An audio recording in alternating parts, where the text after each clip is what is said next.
Hello guys, as always we are still speaking about how to control risk. In today's session we try to see how to manage your account. Okay, this is one of the neglected topics in trading, which is how to manage your account. So some people, they think that they go to a trade, they buy a stock, sell a stock, this is trading, which is not true. Okay, if you continue like that without knowing how to manage your account, you will have real problems. Now here today I'm speaking about what we call position sizing. It means how many shares you buy in a stock through your capital, the whole capital. So in general, what I always as an opinion, I will tell you that if you use all your money in one trade, you will have higher risk than dividing your account into many positions. Okay, so I will try to explain as much as I can in order to understand what I'm saying.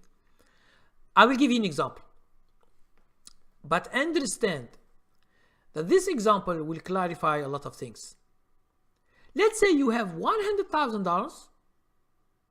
You find, for example, Facebook or Google or Apple, and you buy 100,000 before the earning news. Okay, earning news, you know, the company comes to say how the quarter was in terms of earnings. The company announces each quarter, each 3 months, they have an earning date, which is very simple. If you don't know what is an earning date, or you don't know when to find it, it's very easy. You go to Google or to Yahoo and you put stock earning date. You will have either Yahoo calendar, or you have Nasdaq, or you have any other website. It will show you each stock when we have this earning date. Earning date is very, very important. It's the company who announces, company which announces the quarter, how it was in terms of earnings per share, which is called EPS, earning per share. It could be $1 per share, $2 or 50 cents, whatever. Now, if there is good news, you will have, most of the time you have a gap up. Gap up, what does it mean? It means you see the stock like $20. Tomorrow you will see it at $30. So there is a gap, and you will see the gap in the charts. Those who use candlesticks, you will see a gap up. Now, since we are speaking about risk, you put $100,000. Let's say you buy Facebook. Let's say we have bad news. The stock will go down. In general, okay, we have a gap down. Let's say, this is just an example, okay? Let's say you lose 50%. As an example, okay, it can happen to any stock. There are some stocks that they lose even 90%. So don't always try to limit the stock according to your idea. Always be open to the market. As I told you before, I bought a stock at $78. Tomorrow it is $135. Do I expect that the stock goes like that? No. Okay? So don't limit the market with your own ideas. Leave the market open. Don't expect anything. Don't predict anything in the market. Leave the market do what it does, and then you will see tomorrow. Let's say Facebook go down and you lose 50% of your money. It's just an example. But let's say another trader has $100,000, but he put only, let's say, $20,000 in Facebook. We try to compare both of these guys. The first one has lost 50% of his money. It means he has lost $50,000 from his account, which is $100,000.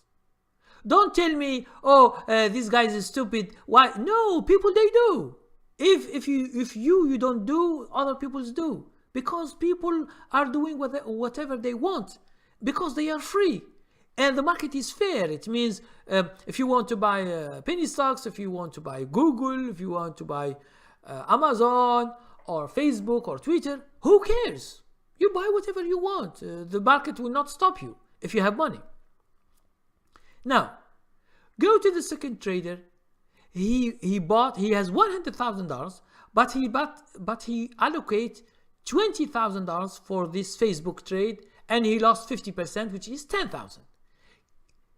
You see here the second trader who used 20% of his money for Facebook trade is better than the other guy who has used all his money. Here I'm speaking about position sizing. How to divide your account into many positions. Another thing that you can do is don't put all your stocks in one sector or industry. I will explain. Let's say you are trading and you find, for example, biotechnology stocks, and you find many stocks and you buy all the stocks in biotechnology industry.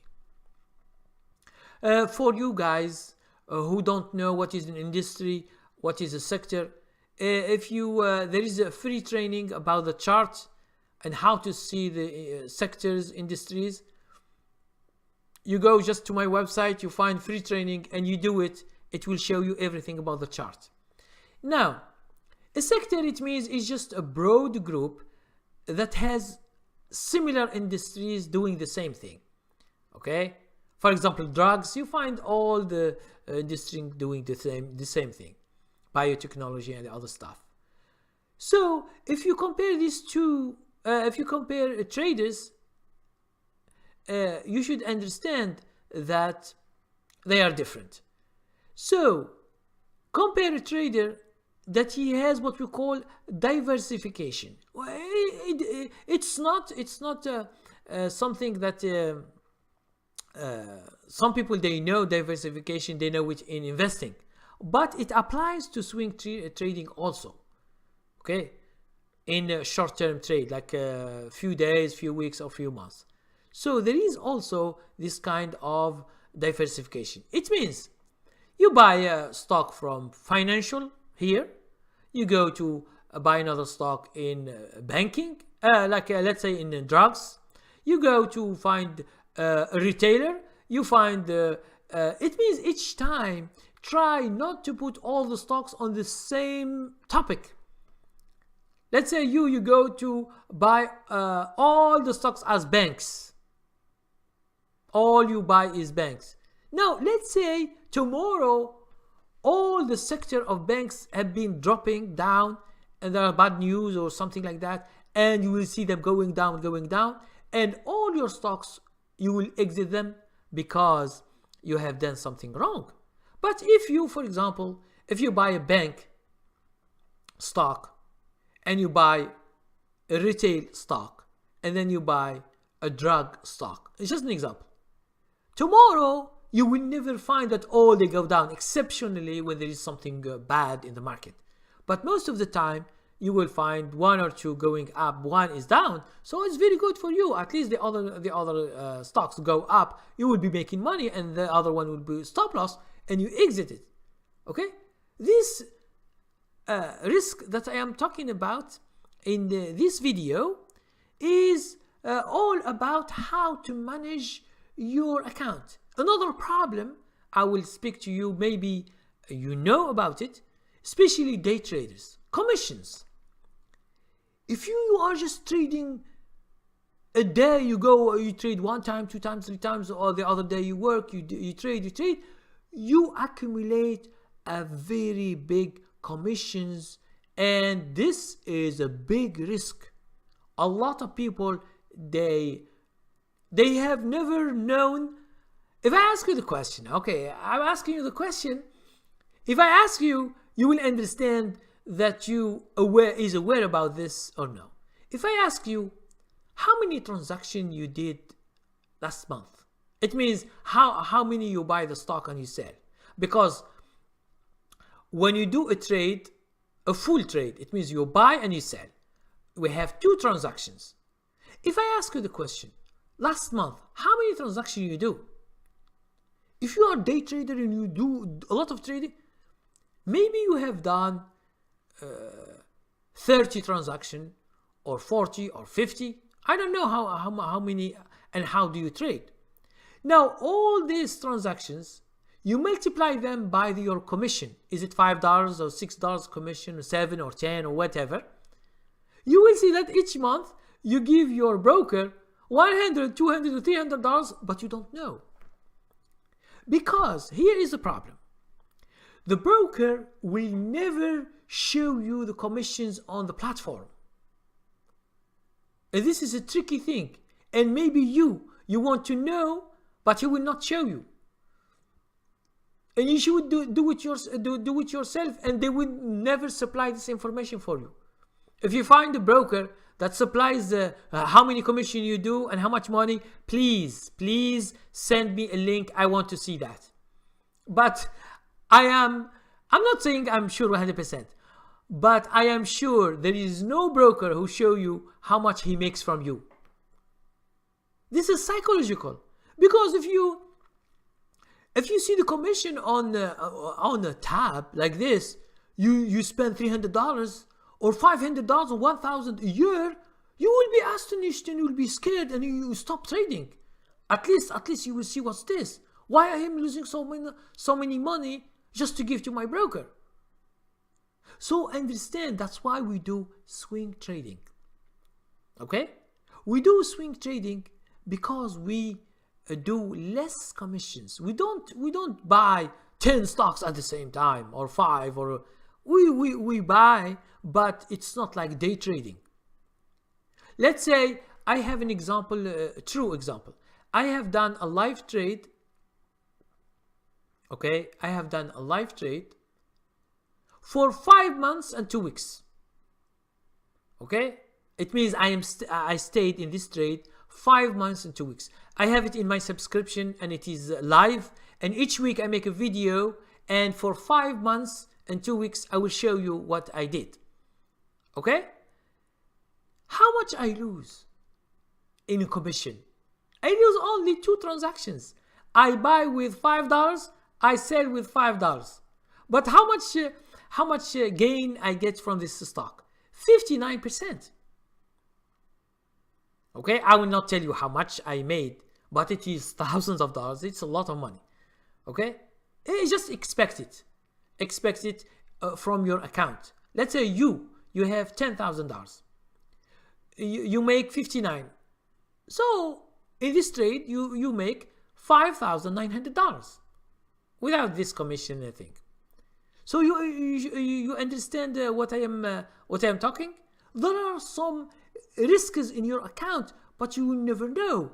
When you go, for example, and you do penny stocks, you are having a big risk in your account, because your account will shake. Either will go up very good or it will go down very good. And most of the people who don't trade, their account is going down and down and down and down and down until your account is wiped out. It doesn't mean that you don't make money. You can make more money one trade or 2 or 3. You can, but this is just by luck, because in general we don't know how to trade. So understand that when I'm speaking about managing your account, it is something very, very important that you should know. So if you are interested, I have training level 8. How to minimize risk, how to maximize profits. I will show you techniques that you should do in your trade, in your account, and to be aware of, and it is listed and it is explained plainly in simple English, and you will see how to control more risk in your account. Here, when you speak account, I'm not speaking about one trade, the trades that you do, but everything in the account. And believe me, when you see these techniques, you will understand that you have a lot of things you don't know, and these things you don't know, they make you lose money. That's why what you should do, you should control this risk of the account. You should know how to manage your account. It's not in a book or in a video like this online they will show you this. This is specialized things with specific techniques that you should know and you should be aware of. Okay, so thank you very much for watching this video. Please subscribe or share this video, and thank you very much, and see you in next video.